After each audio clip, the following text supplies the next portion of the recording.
ಆ ಅಜ್ಜಿ ನನ್ನ ಮನೆಯೊಳಗೆ ನೋಡಪ್ಪ, ನಿನಗೆ ಗುರುಗಳು ಕಾಪಾಡ್ತಾರೆ, ನೀನು ಇಲ್ಲಿ ಇರ್ತೀಯ, ನೀನು ಗುರುಗಳದರೆ ನಿನ್ ಚೆನ್ನಾಗಾಗ್ತೀಯ ನೀನು ಅಂತ ಬಹಳ ಆಶೀರ್ವಾದ ಮಾಡಿ ಆ ಕಳಿಸಿದ್ಲು.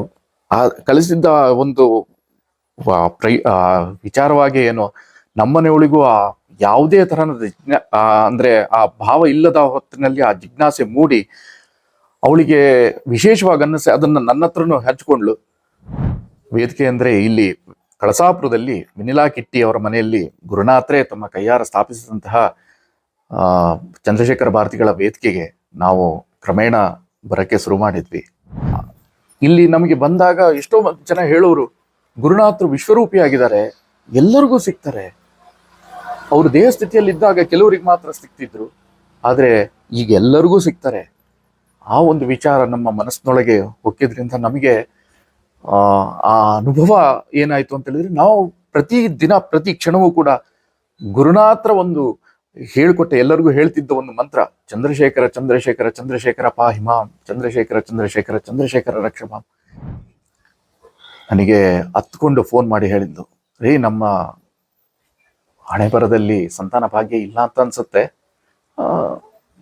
ನಾನು ಹೇಳಿದೆ, ಸಮಾಧಾನ ಮಾಡಿದೆ, ನೋಡು ಇಲ್ಲ ಅನ್ನೋದೊಂದೇ ಚಿಂತೆ, ಇದ್ರೆ 1000 ಚಿಂತೆ, ಯಾವ್ದಕ್ಕೆ ತಲೆ ಬಿಸಿ ಮಾಡ್ತೀಯ? ಭಗವಂತ ಇಚ್ಛೆ ಇದ್ರೆ ನಮಗೆ ಕೊಡ್ತಾನೆ, ನಮ್ಗೆ ಆ ಭಾಗ್ಯ ಇದ್ರೆ ಕೊಡ್ತಾನೆ. ಗುರುನಾಥರಿದ್ದಾರೆ, ಯಾಕೆ ತಲೆ ಬಿಸಿ ಮಾಡ್ತೀಯ ಅಂತೇಳಿ. ಎಲ್ಲಿ ಹೋದ್ರೂ ನಮಗೆ ಒಂದೇ ಕಾಡ್ತಿದ್ವಿ, ಎಲ್ಲಿ ನಮಗೊಂದು ಸಂತಾನ ಭಾಗ್ಯ ಬೇಕು ಅನ್ನೋ ಒಂದು ವಿಚಾರ ತಲೆ ಒಳಗೆ ಕೊರಿತಾ ಇತ್ತು. ಆದ್ರೆ ಅಲ್ಲಿಗೆ ಹೋದಾಗ ನಮಗೆ ಏನ್ ಕೇಳಬೇಕು ಅಂತಾನೆ ಮನ್ಸು ಬರ್ತಾ ಇರ್ಲಿಲ್ಲ. ಗುರುನಾಥರ ಸನ್ನಿಧಿಯಲ್ಲಿ ಆ ಸಿಗ್ತಾ ಇರುವಂತ ಒಂದು ಖುಷಿ ನಮಗೆ ಅದೆಲ್ಲವನ್ನೂ ಮರೆಸ್ಬಿಡ್ತಾ ಇತ್ತೇನೋ. ಕಡೆಗೆ ಅವಳಿಗೆ ಏನ್ ಅನಿಸ್ತು, ಯಾಕೆ ನನಗೆ ಪ್ರಸಾದ ಕೊಡ್ಬೇಕು ಅಂತ ಹೇಳಿ ಅವಳು ಅದನ್ನ ಇಲ್ಲಿ ಗೋಶಾಲೆ ಇದ್ರೆ ಅಲ್ಲಿ ದನಕ್ಕೆ ಕೊಟ್ಬಿಟ್ಟೋಣ ಅಂತ ಹೇಳಿ ಗೋಶಾಲೆಗೆ ಹೋಗ್ತಾಳೆ. ಗೋಶಾಲೆನೂ ಕ್ಲೋಸ್ ಆಗೋಗಿತ್ತು.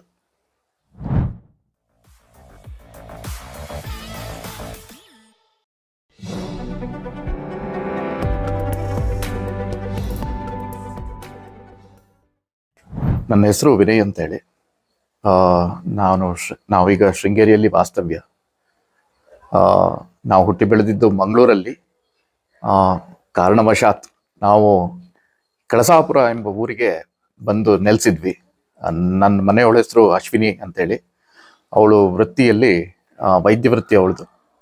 ನಾವು ಕಳಸಾಪುರಕ್ಕೆ ಬಂದಾಗ ಇಲ್ಲಿ ಆ ಗುರುಮಂತ್ರಗಳ ಬಾಯಿನಲ್ಲಿ ನಮ್ಮ ಗುರುನಾಥರ ವಿಚಾರವನ್ನು ಕೇಳ್ತಾ ಇದ್ದಾಗ ನಮಗೆ ಒಂದು ಭಾವ ಹುಡ್ತು, ಅಯ್ಯೋ ನಾವು ಗುರುಗಳನ್ನ ನೋಡ್ಲಿಲ್ವಲ್ಲ, ಕಳ್ಕೊಂಡ್ಬೇನೋ ಅನ್ನೋ ಒಂದು ದುಃಖ ಸಮೇತ ಆಯಿತು. ಸಂಪರ್ಕ ಯಾವ ರೀತಿ ಆಯಿತು ಅಂದ್ರೆ, ಇಲ್ಲಿ ನಮ್ಮ ಮಿನಿಲಾ ಕಿಟ್ಟಿಯವರ ಮನೆಯಲ್ಲಿ ಗುರುನಾಥರೇ ಸ್ಥಾಪಿಸಿದಂತಹ ಚಂದ್ರಶೇಖರ ಭಾರತಿಗಳ ವೇದಿಕೆ ಇದೆ, ಪಾದುಕ ಮಂದಿರ ಇದೆ. ನಮ್ಗೆ ಆ ಪಾದುಕೆ ಮಂದಿರ ಇದೆ ಅಂತೇಳಿ ನಮ್ಮಮ್ಮ ಹೇಳಿದ್ರು ಕೂಡ ನಾವು ಒಂದ್ಸಲ ಬಂದು ಹಣಕಾಯಿ ಕೊಟ್ಟು ಮಾಡಿಸ್ಕೊಂಡು ಹೋಗಿದ್ದೆ ಹೊರತು ನಾವು ಒಳಗೆ ಹೋಗಿ ಅಲ್ಲಿ ಏನಿದೆ ಏನು ಅಂತಲೂ ನೋಡ್ಲಿಲ್ಲ. ಅಲ್ಲಿ ಪೂಜೆ, ಈಗ ಸಾಯಂಕಾಲ ಪೂಜೆ ಆಗತ್ತೆ, ನೀವು ಮತ್ತೆ ಬಂದು ತಗೊಂಡು ಹೋಗ್ಬೋದು ಅಂತೇಳಿ ಅಷ್ಟು ಮಾತ್ರ ಮಾಡಿದ್ವಿ. ಆದ್ರೆ ನಂತರದ ದಿವಸಗಳಲ್ಲಿ ಮಿನಿಲಾ ಕಿಟ್ಟಿಯವರ ಅತ್ತೆ ಅವರಿಗೆ ಹುಷಾರಿಲ್ಲದ ಕಾಲದಲ್ಲಿ ನಮ್ಮನೆಯವಳು ಬಂದು ಅವರಿಗೆ ಆರೈಕೆ ಮಾಡಕ್ಕೆ ಶುರು ಮಾಡಿದ್ಲು. ಅವರು ಆ ವೇದಿಕೆ ಇರೋ ಹೊರಬದಿಯಲ್ಲೇ ಅವರಿಗೆ ಮಂಚೆ ಹಾಕಿ ಮಲಗಿಸಿದ್ದರಿಂದ ಆ ಅಜ್ಜಿ ನನ್ನ ಮನೆಯೊಳಗೆ, ನೋಡಪ್ಪ ನಿನಗೆ ಗುರುಗಳು ಕಾಪಾಡ್ತಾರೆ, ನೀನು ಇಲ್ಲಿ ಇರ್ತೀಯ, ನೀನು ಗುರುಗಳದರೆ ನಿನ್ ಚೆನ್ನಾಗಾಗ್ತೀಯ ನೀನು ಅಂತ ಬಹಳ ಆಶೀರ್ವಾದ ಮಾಡಿ ಕಳಿಸಿದ್ಲು. ಕಳಿಸಿದ್ದ ಒಂದು ವಿಚಾರವಾಗಿ ಏನೋ ನಮ್ಮನೆಯೊಳಗೂ ಆ ಯಾವುದೇ ತರಹದ ಅಂದ್ರೆ ಆ ಭಾವ ಇಲ್ಲದ ಹೊತ್ತಿನಲ್ಲಿ ಆ ಜಿಜ್ಞಾಸೆ ಮೂಡಿ ಅವಳಿಗೆ ವಿಶೇಷವಾಗಿ ಅನ್ನಿಸಿ ಅದನ್ನ ನನ್ನ ಹತ್ರನೂ ಹಂಚ್ಕೊಂಡ್ಲು. ಗುರುನಾಥರನ್ನ ಏನು ಎತ್ತ ತಿಳ್ಕೊಳ್ಳುವ ಜಿಜ್ಞಾಸೆ ಇಬ್ಬರಿಗೂ ಹುಟ್ಟಿದ್ರಿಂದ ನಾವು ಕ್ರಮೇಣ ವೇದಿಕೆಗೆ ಬರೋಕ್ಕೆ ಶುರು ಮಾಡಿದ್ವಿ. ಅಲ್ಲಿ ನಮಗೆ ಬಹಳ ಅನುಭವಗಳು, ನಮ್ಮ ಏನು ಪ್ರಶ್ನೆಗಳಿದ್ವೋ ನಮ್ಮ ಜೀವನದಲ್ಲಿ, ಬಹಳ ಕೆಲವು ಪ್ರಶ್ನೆಗಳು ಅಂತ ಹೇಳಿದ್ರೆ ಬಗೆಹರಿಯಲಾದಂಥ ಪ್ರಶ್ನೆಗಳೆಲ್ಲ ಇದ್ವು ನಮ್ಮ ಮನಸ್ಸಿನಲ್ಲಿ. ಆ ಒಂದು ಪ್ರಶ್ನೆಗಳಿಗೆ ಗುರುನಾಥರು ಆ ವೇದಿಕೆ ಮುಂದೆ ಅಲ್ಲಿ ಯಾರು ಇರ್ತಾರೋ ಅವರ ಬಾಯಿನಲ್ಲಿ ಅವ್ರು ಏನ್ ಮಾತಾಡ್ತಾ ಇದ್ದಾರೋ ಆ ನಮ್ಮ ಪ್ರಶ್ನೆಗಳಿಗೆ ಉತ್ತರ ಸಿಗ್ತಾ ಹೋಗ್ತಾ ಇತ್ತು. ಇದು ಒಂದು ಪವಾಡ ರೀತಿ ಅಂತಾನೂ ಹೇಳ್ಕೋಬಹುದು. ಕಡೆಗೆ ನಮಗೆ ಆ ವೇದಿಕೆಯ ಸಂಪರ್ಕ ಎಷ್ಟಾಯ್ತು ಅಂತ ಹೇಳಿದ್ರೆ, ವೇದಿಕೆ ಅಂದ್ರೆ ಇಲ್ಲಿ ಕಳಸಾಪುರದಲ್ಲಿ ವೆನಿಲಾ ಕಿಟ್ಟಿ ಅವರ ಮನೆಯಲ್ಲಿ ಗುರುನಾಥರೇ ತಮ್ಮ ಕೈಯಾರ ಸ್ಥಾಪಿಸಿದಂತಹ ಚಂದ್ರಶೇಖರ ಭಾರತಿಗಳ ವೇದಿಕೆಗೆ ನಾವು ಕ್ರಮೇಣ ಬರಕ್ಕೆ ಶುರು ಮಾಡಿದ್ವಿ. ಅಲ್ಲಿ ಬಂದು ಅಲ್ಲಿ ಪೂಜೆ ಆಗೋ ತನಕ ಕೂತು ಭಜನೆ ಕಾರ್ಯಕ್ರಮಗಳಲ್ಲಿ ನಾವು ಭಾಗವಹಿಸ್ತಾ ಇದ್ವಿ. ಸುಮಾರು ತಲ್ಲೆ ಕಳಿಯಂತಹ ಒಂದು ಪರಿಪಾಠ ಬೆಳೆಸ್ಕೊಂಡಾಯ್ತು. ನಮ್ಮ ಜೀವನದಲ್ಲಿ ಎಷ್ಟೋ ಪ್ರಶ್ನೆಗಳಿಗೆ, ಎಷ್ಟೋ ಕಷ್ಟಗಳಿಗೆ ಉತ್ತರ ಇಲ್ಲದಕ್ಕೂ ನಮಗೆ ಉತ್ತರ ಸಿಗಕ್ಕೆ ಎಲ್ಲಿಂದನೋ ಆರಂಭ ಆಯಿತು. ನಮಗೆ ಯಾವ್ದಾದ್ರು ಒಂದು ಪುಸ್ತಕ ಸಿಗೋದು, ಅಥವಾ ಯಾರು ಬಾಂಧವರು ಬಂದು ಅವರ ಜೀವನಾನುಭವಗಳನ್ನ ಹೇಳಿ ನಮಗೆ ಆ ಗುರುಭಕ್ತಿ, ಗುರು ಅಂದ್ರೆ ಏನು ಅನ್ನೋ ಒಂದು ಅರ್ಥವನ್ನ ಈ ನಮ್ಮ ವೆನಿಲಾ ಕಿಟ್ಟಿ ಹಾಗೂ ರಾಮಣ್ಣ ಏನಿದ್ದಾರೆ ಅವರು ನಮಗೆ ಆ ಮನವರಿಕೆ ಮಾಡಿಕೊಟ್ಟಿದ್ರಿಂದ ಆ ಗುರು ಸಂಪರ್ಕಕ್ಕೆ ನಾವು ಬಂದ್ವಿ ಅಂತ ಹೇಳ್ಬೋದು. ಕ್ರಮೇಣವಾಗಿ ಮನೆಯಲ್ಲೂ ಕೂಡ ಗುರುನಾಥರ ಚಿಂತನೆಗಳು ಇವು ಎಲ್ಲ ನಮ್ಮ ಮನಸ್ಸಿನೊಳಗೆ ಇದ್ದದ್ರಿಂದ ಎಲ್ಲೋ ಒಂದು ರೀತಿ ನಮಗೆ ಗುರುಗಳು ನಮ್ಮ ಜೊತೆಗಿದ್ದಾರೆ. ಇಲ್ಲಿ ನಮಗೆ ಬಂದಾಗ ಎಷ್ಟೋ ಜನ ಹೇಳೋರು, ಗುರುನಾಥರು ವಿಶ್ವರೂಪಿಯಾಗಿದ್ದಾರೆ, ಎಲ್ಲರಿಗೂ ಸಿಗ್ತಾರೆ. ಅವರು ದೇಹ ಸ್ಥಿತಿಯಲ್ಲಿದ್ದಾಗ ಕೆಲವರಿಗೆ ಮಾತ್ರ ಸಿಗ್ತಿದ್ರು, ಆದರೆ ಈಗ ಎಲ್ಲರಿಗೂ ಸಿಗ್ತಾರೆ. ಆ ಒಂದು ವಿಚಾರ ನಮ್ಮ ಮನಸ್ಸಿನೊಳಗೆ ಹೊಕ್ಕಿದ್ರಿಂದ ನಮಗೆ ಆ ಅನುಭವ ಏನಾಯ್ತು ಅಂತ ಹೇಳಿದ್ರೆ, ನಾವು ಪ್ರತಿ ದಿನ ಪ್ರತಿ ಕ್ಷಣವೂ ಕೂಡ ಗುರುನಾಥರ ಒಂದು ಹೇಳಿಕೊಟ್ಟೆ ಎಲ್ಲರಿಗೂ ಹೇಳ್ತಿದ್ದ ಒಂದು ಮಂತ್ರ, ಚಂದ್ರಶೇಖರ ಚಂದ್ರಶೇಖರ ಚಂದ್ರಶೇಖರ ಪಾಹಿಮಾಂ, ಚಂದ್ರಶೇಖರ ಚಂದ್ರಶೇಖರ ಚಂದ್ರಶೇಖರ ರಕ್ಷಮಾಂ. ಇದೇ ಮಂತ್ರವನ್ನ ನಾವು ಯಾವತ್ತು ನಾವು ಎಲ್ಲಿಗಾರು ಹೋಗ್ತಾ ಇರ್ಬೇಕಾದ್ರೆ ಅಥವಾ ನಾವು ಬಿಡುವು ಇದ್ದಾಗ ಈ ಮಂತ್ರವನ್ನ ಜಪಿಸ್ಕೊಂಡು ಇರ್ತಾ ಇದ್ವಿ. ಬಹುಶಃ ಈ ಮಂತ್ರದಲ್ಲಿಯೋ ಏನೋ ಗುರುನಾಥರ ಆ ಅನುಭವ ನಮಗೆ ತುಂಬ ರೀತಿಯಲ್ಲಾಯ್ತು. ಮುಖ್ಯವಾಗಿ ಹೇಳಬೇಕು ಅಂತ ಹೇಳಿದ್ರೆ, ನಮ್ಮ ಜೀವನದಲ್ಲಿ ನಾವು ಇಲ್ಲಿಗೆ ಬಂದು ನಮ್ಮ ಮದುವೆ ಆಗಿ 6 ವರ್ಷ ಆಗಿತ್ತು, ಮಕ್ಕಳಾಗಿರ್ಲಿಲ್ಲ. ಆ ಒಂದು ನಮಗೆ ಚಿಂತೆ ಇತ್ತು. ಅದಕ್ಕೋಸ್ಕರ ನಮ್ಮ ಮನೆಯವಳು ನಾನು ಇಬ್ರು ನಿರ್ಧಾರ ಮಾಡಿ ಮಣಿಪಾಲ್ನಲ್ಲಿ ನಾವು ಟ್ರೀಟ್ಮೆಂಟ್ ತಗೊಳ್ಳುವಂಥ ಒಂದು ವಿಚಾರವಾಗಿ ನಾವು ಗಮನ ಹರಿಸಿದ್ವಿ ಅಲ್ಲಿಗೆ. ನನ್ನ ಮನೆಯವಳು ಸ್ವತಃ ವೈದ್ಯೆ, ಆಯುರ್ವೇದ ವೈದ್ಯೆ. ಮಕ್ಕಳಾಗ್ಲಿಲ್ಲ, ಒಂದು ಎಲ್ಲ ವಿಚಾರಗಳು ಗೊತ್ತಿದ್ರು ಕೂಡ ನಮ್ಮ ಕೈಯಲ್ಲಿ ಏನೂ ಇಲ್ಲ, ನಮ್ಮ ಕೈಗೆ ಮೀರಿದ್ದ ಒಂದು ವಿಚಾರ. ಹಾಗಾಗಿ ಹೆಚ್ಚಿನ ಒಂದು ಚಿಕಿತ್ಸೆಗೋಸ್ಕರ ಮಣಿಪಾಲ್ನಲ್ಲಿ ನಮಗೆ ಚಿಕಿತ್ಸೆ ಮಾಡುವಂಥ ಒಂದು ನಿರ್ಧಾರ ಮಾಡಿದ್ವಿ. ಹೇಗೋ ಚಿಕಿತ್ಸೆ ಆಗ್ತಾ ಇತ್ತು. ಅಂದ್ರೆ ಅಲ್ಲಿ ಒಂದ್ಸಲ ನಾವು ಹೋಗಿ ಕೆಲವು ಪರೀಕ್ಷೆಗಳನ್ನೆಲ್ಲ ಮಾಡಿಬಿಟ್ಟು ಅವರು ಹೀಗೀಗೆ ಮಾಡಬಹುದು ಅಂತ ಒಂದು ವಿಚಾರವನ್ನ, ಈ IUI ಅಂತೇಳಿ ಒಂದು ಟ್ರೀಟ್ಮೆಂಟ್ ಇದೆ, ಇದರ ಮೂಲಕ ನಮಗೆ ಟ್ರೀಟ್ಮೆಂಟ್ ಮಾಡುವಂಥ ವಿಚಾರ ಇದು ಮಾಡಿದ್ರು. ಈ ಪ್ರಯತ್ನಗಳು 3-4 ಸಲ ಆಯಿತು. ಹೇಳಬೇಕು ಅಂತ ಹೇಳಿದ್ರೆ, ನಮ್ಮ ಇಡೀ ದಕ್ಷಿಣ ಭಾರತದಲ್ಲೇ ಒಂದು ಪ್ರಸಿದ್ಧವಾದ ಒಬ್ರು ಡಾಕ್ಟ್ರು, ಅದೇ ವಿಚಾರವಾಗಿ ಸಂಬಂಧಪಟ್ಟ ಈ ಪ್ರಾಣ ಶಿಶು ಇದಕ್ಕೆ ಸಂಬಂಧಪಟ್ಟಂತ ಡಾಕ್ಟ್ರು ನಮಗೆ ಸಿಕ್ಕಿ, ಅನುಭವಯುಕ್ತ ಡಾಕ್ಟ್ರು ಅವರು. ಅಂತಹ ಅನುಭವಿ ಡಾಕ್ಟರ್ ಹತ್ರನೂ ಕೂಡ ನಮಗೆ 3-4 ಸಲ ಪ್ರಯತ್ನ ಪಟ್ಟು ಕೂಡ ನಮಗೆ ಯಾವ ಫಲಿತಾಂಶವೂ ಸಿಗದೇ ಇರೋ ಕಾರಣ ಎಲ್ಲೋ ಮನಸ್ಸಿನಲ್ಲಿ ಬಹಳ ನೋವು ಅನುಭವಿಸ್ತಾ ಇದ್ವಿ. ಗುರುನಾಥರು ಇಲ್ಲಿ ನಾವು ಕಳಸಾಪುರದಲ್ಲಿ ವೇದಿಕೆಗೆ ಪ್ರತಿದಿನ ಭೇಟಿ ಮಾಡಿ, ಯಾವಾಗ ಸಮಯ ಸಿಗುತ್ತೋ ಬಿಡುವು ಸಿಗುತ್ತೋ ಗುರುನಾಥರ ಸಕ್ರಾಪಟ್ಟಣದಲ್ಲಿರೋ ಗುರುನಾಥರ ವೇದಿಕೆಗೆ, ಬಾಣಾವರದಲ್ಲಿರೋ ಕೃಷ್ಣ ಯೋಗೀಂದ್ರರ ವೇದಿಕೆ, ಅರಸೀಕೆರೆಯಲ್ಲಿ ಹಂಸರ ವೇದಿಕೆಗೂ ಎಲ್ಲ ಕಡೆಗೂ ನಾವು ಹೋಗಿ ಬರ್ತಾ ಇದ್ವಿ. ಎಲ್ಲಿ ಹೋದ್ರೂ ನಮಗೆ ಒಂದೇ ಕಾಡ್ತಾ ಇದ್ವಿ, ಎಲ್ಲಿ ನಮಗೊಂದು ಸಂತಾನ ಭಾಗ್ಯ ಬೇಕು ಅನ್ನೋ ಒಂದು ವಿಚಾರ ತಲೆ ಒಳಗೆ ಕೊರಿತಾ ಇತ್ತು. ಆದ್ರೆ ಅಲ್ಲಿಗೆ ಹೋದಾಗ ನಮಗೆ ಏನ್ ಕೇಳಬೇಕು ಅಂತಾನೆ ಮನಸ್ಸು ಬರ್ತಾ ಇರಲಿಲ್ಲ. ಗುರುನಾಥರ ಸನ್ನಿಧಿಯಲ್ಲಿ ಸಿಗ್ತಾ ಇರುವಂತ ಒಂದು ಖುಷಿ ನಮಗೆ ಅದೆಲ್ಲವನ್ನು ಮರೆಸಿ ಬಿಡ್ತಾ ಇತ್ತೇನೋ. ಕಡೆಗೆ ನಾವು ಮಣಿಪಾಲದಲ್ಲಿ ಒಂದ್ಸಲ ಟ್ರೀಟ್ಮೆಂಟಿಗೆ ಅಂತೇಳಿ ನಮ್ಮ ಮನೆಯವಳೇ ಒಬ್ಳನ್ನೇ ಬರಕ್ ಹೇಳಿದ್ರು. ಅವರು ಮಂಗಳೂರಿನಲ್ಲಿ ಇದ್ದು ಮಂಗಳೂರಿಂದ ಮಣಿಪಾಲಿಗೆ ಓಡಾಡ್ತಾ ಇದ್ಲು. ಟ್ರೀಟ್ಮೆಂಟ್ ಅಂದ್ರೆ ಅದು ದಿನಪ್ರತಿ ಕೆಲವೊಂದು ಪ್ರೊಸೀಜರ್ ಮಾಡ್ಬೇಕಂತ ಇರುತ್ತೆ.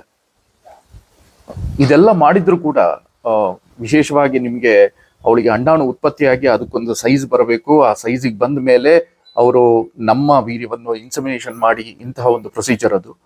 ಅದನ್ನ ಮಾಡಿದ್ರು ಅಂದ್ರೆ ಆ ಅಂಡಾಣು ಆ ಸೈಜಿಗೆ ಬರಕ್ಕೆ ಒಂದು ಆ, ಸುಮಾರು ಹಾರ್ಮೋನಲ್ ಇಂಜೆಕ್ಷನ್ ಎಲ್ಲ ಕೊಡ್ತಾ ಇದ್ರು. ಅದು ಬಹಳ ನೋವಿನ ಒಂದು ಇದು ಟ್ರೀಟ್ಮೆಂಟ್ ಅದು. ಹೊಟ್ಟೆ ಹೊಕ್ಕಳು ಸುತ್ತ ಹಾರ್ಮೋನಲ್ ಇದು ಇಂಜೆಕ್ಟ್ ಮಾಡ್ತಾ ಇದ್ರು. ಅಷ್ಟೆಲ್ಲ ಮಾಡಿದ್ರು ಕೂಡ ಒಂದು ಸಲ ಲಾಸ್ಟ್ ಇದು ಪ್ರಯತ್ನದಲ್ಲಿ ಏನಾಯ್ತು ಅಂತ ಹೇಳಿದ್ರೆ ಅವರಿಗೆ ಯಾವ ಫಲಿತಾಂಶವೂ ಸಿಗ್ಲಿಲ್ಲ. ಟ್ಯೂಬ್ ಟೆಸ್ಟ್ ಅಂತ ಮಾಡ್ತಾರೆ, ಅದು ಹೆರಿಗೆ ನೋವಿಗಿಂತನೂ ಒಂದು ಹೆಚ್ಚು ನೋವು ಕೊಡುವಂತ ಒಂದು ಇದು. ಆ ಟ್ಯೂಬ್ ಟೆಸ್ಟ್ ಕೂಡ ಆಗೋಯ್ತು, ಯಾವ ಫಲಿತಾಂಶವೂ ಸಿಗ್ಲಿಲ್ಲ. ಬಹಳ ಬೇಸರದಲ್ಲಿ ನನ್ನ ಹೆಂಡತಿ ಒಂದ್ಸಲ ಆ ಟ್ರೀಟ್ಮೆಂಟ್ಗೆ ಹೋಗಿದ್ದಾಗ ಅವರು ಹಾರ್ಮೋನ್ ಇಂಜೆಕ್ಷನ್ ಕೊಟ್ಟರು. ಒಂದೊಂದು ಇಂಜೆಕ್ಷನ್ ಬಹಳ ಅವಳಿಗೆ ಹಾರ್ಮೋನ್ ಇಂಜೆಕ್ಷನ್ ಕೊಟ್ಟಾಗ ಆ ಅಂಡಾಣು ಒಂದು ಸೈಜಿಗೆ ಬರೋದಕ್ಕೆ ಆ ಇಂಜೆಕ್ಷನ್ ಕೊಡ್ತಾರೆ. 2 ದಿವಸ ನಂತರ ಅದು ಅಂಡಾಣು ಯೂಶುವಲ್ ಆಗಿ ಆ ಸೈಜಿಗೆ ಬರುತ್ತೆ. ಸ್ಕ್ಯಾನಿಂಗ್ ಮಾಡಿ ನೋಡಿದಾಗ ಇನ್ನೂ ಬಂದಿಲ್ಲ, ಇದು ಆಗುವಂತ ಪರಿಸ್ಥಿತಿಯಲ್ಲಿ ಇಲ್ಲ ಅಂತ ಹೇಳಿ ಅವರು ಕೈ ಚೆಲ್ಲಿದ್ರು. ಅವ್ರು ಹೇಳಿದ್ರು, ನಿಮ್ಮ ಹಸ್ಬೆಂಡನ್ನು ಕರೆಸಿ ನಾವು ಡಿಸೈಡ್ ಮಾಡೋಣ ನಾಳೆ ಅಂತೇಳಿ. ನಾನು ಕಳಸಾಪುರದಲ್ಲಿದ್ದೆ, ನಾನು ಡ್ಯೂಟಿ ಮಾಡ್ತಾ ಇದ್ದೆ. ನನಗೆ ಹತ್ಕೊಂಡು ಫೋನ್ ಮಾಡಿ ಹೇಳಿದ್ದು, ರೀ ನಮ್ಮ ಹಣೆ ಬರದಲ್ಲಿ ಸಂತಾನ ಭಾಗ್ಯ ಇಲ್ಲ ಅಂತ ಅನ್ಸುತ್ತೆ. ನಾನು ಹೇಳಿದೆ, ಸಮಾಧಾನ ಮಾಡಿದೆ, ನೋಡು ಇಲ್ಲ ಅನ್ನೋದು ಒಂದೇ ಚಿಂತೆ, ಇದ್ರೆ 1000 ಚಿಂತೆ, ಯಾವ್ದಕ್ಕೆ ತಲೆ ಬಿಸಿ ಮಾಡ್ತೀಯ? ಭಗವಂತ ಇಚ್ಛೆ ಇದ್ರೆ ನಮಗೆ ಕೊಡ್ತಾನೆ, ನಮ್ಗೆ ಆ ಭಾಗ್ಯ ಇದ್ರೆ ಕೊಡ್ತಾನೆ. ಗುರುನಾಥರಿದ್ದಾರೆ, ಯಾಕೆ ತಲೆ ಬಿಸಿ ಮಾಡ್ತೀಯ ಅಂತೇಳಿ. ಅವಳು ಅಷ್ಟಕ್ಕೆ ಫೋನ್ ಕಟ್ ಮಾಡಿದ್ಲು. ಆಮೇಲೆ ಫೋನ್ ಸ್ವಿಚ್ ಆಫ್ ಆಗೋಯ್ತು. ಸುಮಾರು ಹೊತ್ತು ಫೋನ್ ಸ್ವಿಚ್ ಆಫೇ ಇತ್ತು ಅವಳದು. ನಾನು ಅಂದ್ಕೊಂಡೆ ಬೇಸರ ಆಗಿದೆ, ಇರ್ಲಿ ಅಂತೇಳಿ ನಾನು ಸುಮ್ಮನಾದೆ. ಆಮೇಲೆ ಒಂದು 3-4 ಗಂಟೆಗಳ ನಂತರ ಫೋನ್ ಮಾಡಿದ್ಲು. ಫೋನ್ ಮಾಡಿದಾಗ ಒಂದು ವಿಶೇಷವಾದ ಒಂದು ಅನುಭವ ಅವಳು ಹೇಳಿದ್ಲು ನನ್ನ ಕೈಯಲ್ಲಿ. ಅದೇನು ಅಂದರೆ, ಅವಳು ಮಣಿಪಾಲ್ನಲ್ಲಿ ಇಷ್ಟೆಲ್ಲ ಪ್ರಹಸನ ಆದ ಮೇಲೆ ಅಂತ ಹೇಳಿದ್ರೆ ವೈದ್ಯರು ಯಾವಾಗ ಕೈ ಚೆಲ್ಲಿ ಇದು ಮಾಡಿದ್ರು, ಇಲ್ಲ ನಿಮ್ಮ ಹಸ್ಬೆಂಡನ್ನು ಕರೆಸಿ ಅವ್ರ ಹತ್ರ ಮಾತಾಡಿ ನಿಮ್ಮ ಹತ್ರ ಸ್ವಲ್ಪ ನಿಮಗೆ ಆ ವಿಚಾರಗಳನ್ನ ಹೇಳಬೇಕು ಅನ್ನೋ ಒಂದು ವಿಚಾರ ಯಾವಾಗ ಹೇಳಿದ್ಲೋ ನನಗೂ ಬೇಸರ ಆಗಿತ್ತು. ಅವಳು ಆ ಬೇಸರದಿಂದ ಹತ್ಕೊಂಡು ಹೋಗಿ ಸೀದಾ ಉಡುಪಿಗೆ ಹೋಗ್ಬಿಟ್ಟು, ಉಡುಪಿನಲ್ಲಿ ಶ್ರೀಕೃಷ್ಣ ಮಠದಲ್ಲಿ ಇರುವ ಈ ಅಲ್ಲಿದು ವೃಂದಾವನ ಏನಿದೆ, ಆ ವೃಂದಾವನದ ಹತ್ರ ಒಂದು ಅರಳಿ ಮರ ಇದೆ. ನೀವು ವೃಂದಾವನ ನೋಡಿದ್ರೆ ಆ ವೃಂದಾವನದ ಸುತ್ತ ಒಬ್ರು ಹೋಗಷ್ಟು ಮಾತ್ರ ಜಾಗಕ್ಕೆ ಒಂದು ಪ್ರದಕ್ಷಿಣೆ ಬರೋಕ್ಕೆ ಅವರು ಅವಕಾಶ ಮಾಡಿದ್ದಾರೆ. ಅಲ್ಲಿ ಒಂದು ಅರಳಿ ಮರ ಇದೆ. ಆ ಅರಳಿ ಮರದ ಆ ಮೂಲೆಯಲ್ಲಿ ಹತ್ಕೊಂಡು ಇರ್ತಿದ್ಲು. ಯಾರು ಅಲ್ಲಿ ಹೆಚ್ಚಾಗಿ ಜನ ಬರ್ತಾ ಇರಲಿಲ್ಲ. ಅಷ್ಟು ಹೊತ್ತಿಗೆ ಯಾರೋ ಒಬ್ಬ ಒಂದು 35-40 ವರ್ಷದ ಯುವಕ ಬಂದು ಇವಳು ಅಳ್ತಾ ನಿಂತಿದ್ದಾಳೆ, ತಗೊಳ್ಳಿ ಪ್ರಸಾದ ಅಂತ ಹೇಳಿ ಕೊಟ್ಟು, ಇವಳು ಪ್ರಸಾದ ಅಂತೇಳಿ ಕೈ ಒಡ್ಡಿದ್ದಾಳೆ. ಪ್ರಸಾದ ಕೊಟ್ಟೋಗಿದ್ದಾರೆ. ಒಂದು ಪೇಪರ್ನಲ್ಲಿ ಸುತ್ತಿದ್ದು ಪ್ರಸಾದ ಇವಳು ಇಸ್ಕೊಂಡಿದ್ದಾಳೆ. ಯಾರು ನೀವು, ಯಾರು ಪ್ರಸಾದ, ಏನು ಪ್ರಸಾದ ಅಂತ ಕೇಳಕ್ಕೆ ಅವಳು ಕೇಳಬೇಕು ಅನ್ನೋ ಒಂದು ಅಂದ್ರೆ ಅವಳ ದುಃಖದಿಂದ ಹೊರಗೆ ಬಂದು ಇಷ್ಟೆಲ್ಲ ಯೋಚನೆ ಮಾಡಬೇಕು ಅನ್ನೋಷ್ಟರೊಳಗೆ ಆ ವ್ಯಕ್ತಿ ಅಲ್ಲಿ ಕಾಣಲೇ ಇಲ್ಲ. ಅವಳು ಅಲ್ಲಿಂದ ಹೊರಗಡೆ ಬಂದ್ಲು. ವೃಂದಾವನದಲ್ಲಿ ಹೋಗಕ್ಕೆ ಮಾತ್ರ ಪ್ರದಕ್ಷಿಣೆ ಹಾಕಿ ಹೊರಗಡೆ ಬಂದು ಹುಡುಕ್ತಾಳೆ. ಅಲ್ಲಿ ಯಾವ ಅವಳಿಗೆ ಕೊಟ್ಟ ವ್ಯಕ್ತಿ ಆ ಮುಖ ಯಾರು ಎಲ್ಲೂ ಕಾಣಲೇ ಇಲ್ಲ. ಕಡೆಗೆ ಅವಳಿಗೆ ಏನ್ ಅನಿಸ್ತು, ಯಾಕೆ ನನಗೆ ಪ್ರಸಾದ ಕೊಡ್ಬೇಕು ಅಂತ ಹೇಳಿ ಅವಳು ಅದನ್ನ ಇಲ್ಲಿ ಗೋಶಾಲೆ ಇದ್ರೆ ಅಲ್ಲಿ ದನಕ್ಕೆ ಕೊಟ್ಬಿಟ್ಟೋಣ ಅಂತ ಹೇಳಿ ಗೋಶಾಲೆಗೆ ಹೋಗ್ತಾಳೆ. ಗೋಶಾಲೆನೂ ಕ್ಲೋಸ್ ಆಗೋಗಿತ್ತು. ಕಡೆಗೆ ಆಗ್ಬೇಕಾರೆ ಅವಳಿಗೆ ಏನು ತೋಚಲಿಲ್ಲ ಅಂತೇಳಿ ಮೊಬೈಲ್ ಆನ್ ಮಾಡಿಬಿಟ್ಟು ನನಗೆ ಕರೆ ಮಾಡಿ ಕೇಳಿದ್ಲು, ಹಿಂಗೆ ನನಗೊಬ್ರು ಪ್ರಸಾದ ಕೊಟ್ಟಿದ್ದಾರೆ, ಯಾವ ಪ್ರಸಾದ ಅಂತ ಗೊತ್ತಿಲ್ಲ, ಏನು ಅಂತ ಗೊತ್ತಿಲ್ಲ, ನಾನು ಇಟ್ಕೋಬೇಕೋ ಬೇಡವೋ ಅಂತ ನನಗೆ ಗೊತ್ತಾಗ್ತಿಲ್ಲ ಅಂತೇಳಿ. ನಾನು ಆ ಕೂಡಲೇ ಹೇಳಿದೆ, ನೀನು ನನಗೆ ಯಾಕೆ ಕಾಲ್ ಮಾಡ್ತೀಯಾ? ಇಲ್ಲಿ ವಿನಿಲಾ ಕೆಟ್ಟಿಯವರ ಮನೆಯವರು ಶುಭ ಅಂತೇಳಿ ಅವರು ಬಹಳ ಆತ್ಮೀಯರಾಗಿದ್ರು, ಅವ್ರ ಹತ್ರ ಕಾಲ್ ಮಾಡಿ ಕೇಳು ಅಂತ ಹೇಳಿದೆ. ಕರೆ ಮಾಡಿದಾಗ ಇಲ್ಲಿ ರಾಮಣ್ಣ ಎತ್ತಿ, ವಿನಿಲಾ ಕೆಟ್ಟಿಯವರ ತಮ್ಮ ರಾಮಣ್ಣ ಎತ್ತಿ ಹೇಳಿದ್ರು, ಏನ್ ಪ್ರಸಾದ ಕೊಟ್ಟಿದ್ದಾರೆ ಅಂತ ಕೇಳಿದಾಗ ಇವಳು ಹೇಳಿದ್ಲು, ಏನೋ ಅರಳು ಮತ್ತೆ ಸಕ್ಕರೆ ತರ, ಅರಳನ್ನ ಪುಡಿ ಮಾಡಿ ಸಕ್ಕರೆ ತರ ಇದೆ ಅಂತೇಳಿ. ಅಯ್ಯೋ, ಅದು ಗುರುನಾಥ್ರೆ ನಿಮಗೆ ಕೊಟ್ಟಿರೋದು, ಅದನ್ನ ಸುಮ್ಮನೆ ಇಟ್ಕೊಳ್ಳಿ, ಅದನ್ನ ಸೇವನೆ ಮಾಡಿ, ನಿಮ್ ಕೆಲ್ಸ ಆಯ್ತು ಅಂತಾನೆ ತಿಳ್ಕೊಳ್ಳಿ ಅಂತ ಹೇಳಿದ್ರು. ನೀವು ಬೇಕಾದ್ರೆ ಕೇಳಿ ನೋಡಿ, ಅಲ್ಲಿ ಅಂತ ಪ್ರಸಾದ ಯಾರು ಕೊಡ್ತಾರ, ಯಾವ ದೇವಸ್ಥಾನದ ಪ್ರಸಾದ ಅಂತೇಳಿ. ಇವಳು ಮಠದೊಳಗೆ ಇದ್ದಿದ್ರಿಂದ ಮಠದಲ್ಲಿ ಅಲ್ಲಿ ಸುತ್ತಮುತ್ತ ಇರೋ ದೇವಸ್ಥಾನದ ಪುರೋಹಿತರ ಹತ್ರ ಕೇಳಿದಾಗ, ಈ ಪ್ರಸಾದ ನಾವಿಲ್ಲಿ ಯಾರು ಕೊಡೋದಿಲ್ಲಮ್ಮ ಅಂತೇಳಿ ಹೇಳಿದ್ರು. ಕಡೆಗೆ ಆಗ್ಬೇಕಾರೆ ಅವಳಿಗೆ ಎಲ್ಲೋ ಒಂದ್ ಕಡೆ ಆ ಒಂದು ಭಾವ ಮೂಡ್ತು, ಆ ಗುರುನಾಥರು ಕೊಟ್ಟೋಗಿದ್ದಾರೆ ಅನ್ನೋ ಒಂದು ಆ ಭರವಸೆ ಎಲ್ಲೋ ಅವಳಿಗೆ ಮೂಡ್ತು. ಆ ಮತ್ತೆ ನನಗೆ ಕರೆ ಮಾಡಿ ಹೇಳಿದ್ಲು, ನೀವು ನಾಳೆ ಬರ್ಬೇಕಾಗತ್ತೆ, ಡಾಕ್ಟರ್ ಕರೆದಿದ್ದಾರೆ ಅಂತೇಳಿ. ಸರಿ, ನಾನು ಹೊರಟೋದೆ ಮಂಗಳೂರಿಂದ. ಮಂಗಳೂರಿಗೆ ಹೋಗಿ ಅಲ್ಲಿಂದ ಮಣಿಪಾಲಿಗೆ ಹೋದೆ. ನಾನು ಮಣಿಪಾಲ್ನಲ್ಲಿ ಡಾಕ್ಟರ್ ನಮ್ಮಿಬ್ಬರನ್ನ ಕರೆಸಿ ಹೇಳಿದ್ರು, ನೋಡಿ, ನಾವು ಡಾಕ್ಟರ್ ಹತ್ರ ಹೋಗಿ ಕೂತ್ಕೊಂಡಾಗ ಅವ್ರು ಹೇಳಿದ್ದು, ದಯವಿಟ್ಟು ಬೇಜಾರು ಮಾಡ್ಕೊಳ್ಬೇಡಿ, ಇಲ್ಲಿ ನಿಮ್ಮ ಮನೆಯವರಿಗೆ ನಾವು ಹಾರ್ಮೋನಲ್ ಇಂಜೆಕ್ಷನ್ ಕೊಟ್ಟು, ಸಾಮಾನ್ಯವಾಗಿ ಆಗುವಂಥ ವಿಚಾರ, ಹಾರ್ಮೋನಲ್ ಇಂಬ್ಯಾಲೆನ್ಸ್ ಆಗಿ ಈ ಅಂಡಾಣು ಏನಿದೆ ಅದು ತನ್ನ ಸೈಜಿಗೆ ಬರ್ತಾ ಇಲ್ಲ ಇದಕ್ಕೆ.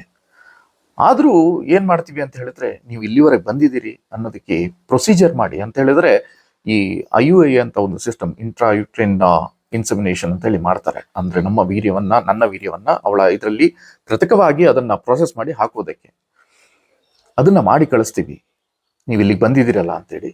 ಆದ್ರೂ ಆಗುವಂತ ಚಾನ್ಸಸ್ ಇಲ್ಲ, ಆಗುವಂತ ಚಾನ್ಸಸ್ ಯಾವುದೇ ಕಾರಣಕ್ಕೂ ಇಲ್ಲ.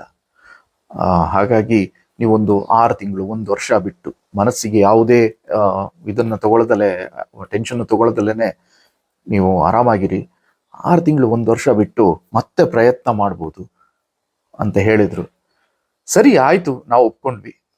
ಮರುದಿನ ಅವಳಿಗೆ ಪ್ರೊಸೀಜರ್ ಅಂತೇಳಿ ಮಾಡಿದ್ರು. ಪ್ರೊಸೀಜರ್ ಮಾಡಿ ಆಯ್ತು. ನಂತರದಲ್ಲಿ ನಾವಿಬ್ರು ವಾಪಸ್ ಬಂದ್ವಿ. ವಾಪಸ್ ಬಂದ ಮೇಲೆ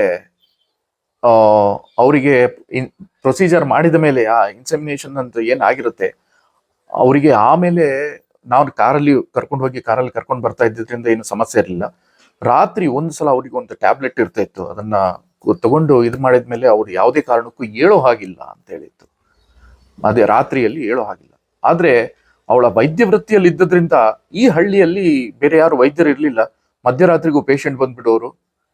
ಆ ದಿವಸನೂ ಕೂಡ ಪೇಷಂಟ್ ಬಂದು ಏನೋ ಬಹಳ ತುರ್ತು ಆಗಿ ವೈದ್ಯರ ಅಗತ್ಯ ಇದೆ, ಡಾಕ್ಟ್ರು ಬೇಕೇ ಬೇಕು ಅಂತ ಹೇಳಿದಾಗ ನಮ್ಮನೆಯವಳು ಯಾವುದೇ ಬೇರೆ ಉಪಾಯ ಇಲ್ದಲೆ ಎದ್ದು ಬಂದು, ಆಗಿದ್ದಾಗ್ಲಿ ಎಲ್ಲ ಭಗವಂತ ನೋಡ್ಕೊಳ್ಳಿ, ಗುರುನಾಥ್ ಇಚ್ಛೆ ಹೆಂಗಿದೆಯೋ ಹಂಗೆ ಆಗ್ಲಿ ಅಂತ ಹೇಳಿ ಎದ್ದು ಬಂದು ಅವಳ ಟ್ರೀಟ್ಮೆಂಟನ್ನು ಕೊಟ್ಟು ಬಂದ್ಲು. ಮಧ್ಯರಾತ್ರಿಗೂ ಕೂಡ ಇಷ್ಟೆಲ್ಲ ಆದಮೇಲೆ ಅವಳ ಪ್ರಸಾದನ ಸೇವನೆ ಮಾಡ್ತಾ ಇದ್ಲು. ಹೀಗೆ ಮುಂದುವರೆದ ಆದ್ಮೇಲೆ ಅವಳಿಗೆ ನಾನು ಮತ್ತೆ ಮಂಗಳೂರಿಗೆ, ನಾನು ಡ್ಯೂಟಿ ನಂದು ಮಂಗಳೂರಲ್ಲಿ ಹೆಡ್ ಆಫೀಸ್ ಇದ್ದರಿಂದ ನಾನು ಮಂಗಳೂರಿಗೆ ಅವಾಗ ಪ್ರಯಾಣಕ್ಕೆ ಹೋಗ್ಬೇಕಾಗಿರ್ತಿತ್ತು. ಮಂಗಳೂರಲ್ಲಿದ್ದೆ. ನಮ್ಮನೆಯವಳು ಒಂದು ದಿವಸ ಫೋನ್ ಮಾಡಿ ಹೇಳಿದ್ಲು, ನೀವು ಇವತ್ತು ಮಂಗಳೂರಿಂದ ಬರ್ತಾ ಇದ್ದೀರಲ್ಲ, ಬಂದ್ಮ್ಯಾಗ ಕಾಲ್ ಮಾಡಿ ಅಂತ ಹೇಳಿದ್ರು. ನಾನು ಚಿಕ್ಕಮಂಗ್ಳೂರಿಂದ ಕಳಸಾಪುರಕ್ಕೆ ಬರ್ಬೇಕಾದ್ರೆ ಅವಳಿಗೆ ಕಾಲ್ ಮಾಡಿಬಿಟ್ಟು ಅವಳು ನನ್ನ ಬಸ್ ಸ್ಟ್ಯಾಂಡಿಗೆ ಬಂದು, ಮನೆ ಊರೊಳಗಿದ್ದರಿಂದ ಅಲ್ಲಿ ಕರ್ಕೊಂಡು ಹೋಗ್ತಾ ಇದ್ಲು. ಅವತ್ತು ನನಗೆ ಸ್ಕೂಟರ್ ಹಾಳಾಗಿದೆ, ನೀವೇ ಬನ್ನಿ ಅಂತ ಹೇಳಿದ್ಲು. ಹೌದಾ, ಸ್ಕೂಟರ್ ಹಾಳಾಗಿದೆ, ನನ್ನ ಹತ್ರ ಯಾಕೆ ವಿಚಾರ ಹೇಳಲಿಲ್ಲ ಅಂತೇಳಿ ನಾನು ನಡ್ಕೊಂಡೆ ಮನೆಗೆ ಬಂದಾಗ ಅವಳು ನನ್ನನ್ನು ಕೂರಿಸಿ ಹೇಳಿದ್ಲು, ನಿಮಗೊಂದು ವಿಚಾರ ಹೇಳಬೇಕು. ಇವತ್ತು ನನಗೆ ಇನ್ಸೆಮಿನೇಷನ್ ಆಗಿ 34ನೇ ದಿವಸ, ನಾನಿನ್ನೂ ಇದಾಗಿಲ್ಲ, ಪ್ರೆಗ್ನೆನ್ಸಿ ಇದೆ ನನಗೆ ಅಂತೇಳಿ.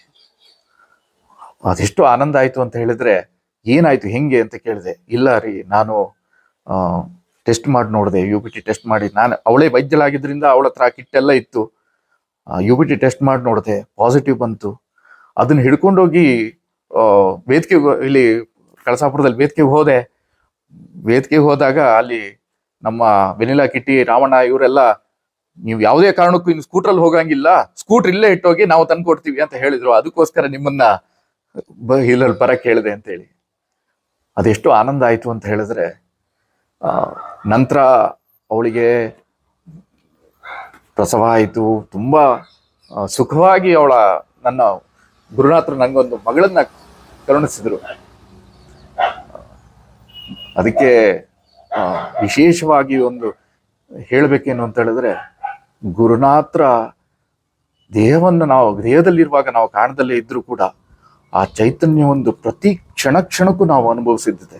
ಎಲ್ಲಿವರೆಗಂದ್ರೆ ನಮ್ಮ ಮನೆಯವಳು ಬಸರಿಯ ಕಾಲದಲ್ಲಿ ಅವಳಿಗೆ ಅಂದ್ರೆ ಸಿಕ್ಕಾಪಟ್ಟೆ ವಾಂತಿ, ಏನು ತಿಂದ್ರು ಒಂದು ನೀರು ಕುಡಿದ್ರು ಹೊರಗಡೆ ಬರ್ತಾ ಇದ್ದು ಅಂತ ಒಂದು ಪರಿಸ್ಥಿತಿ.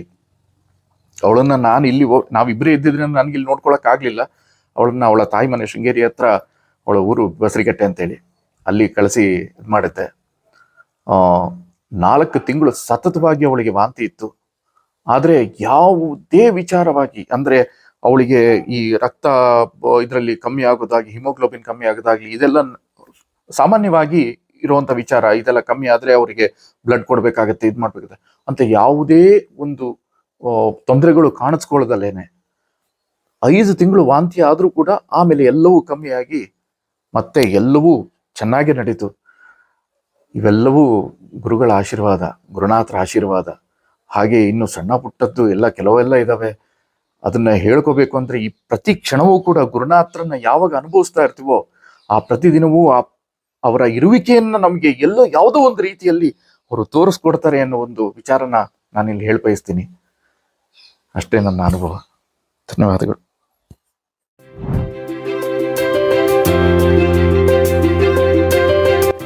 ದಯಮಾಡಿ ಲೈಕ್ ಮಾಡಿ, ಶೇರ್ ಮಾಡಿ, ಸಬ್ಸ್ಕ್ರೈಬ್ ಮಾಡಿ, ಮರೆಯದೆ ಬೆಲ್ ಬಟನ್ ಒತ್ತಿ. ಧನ್ಯವಾದಗಳು.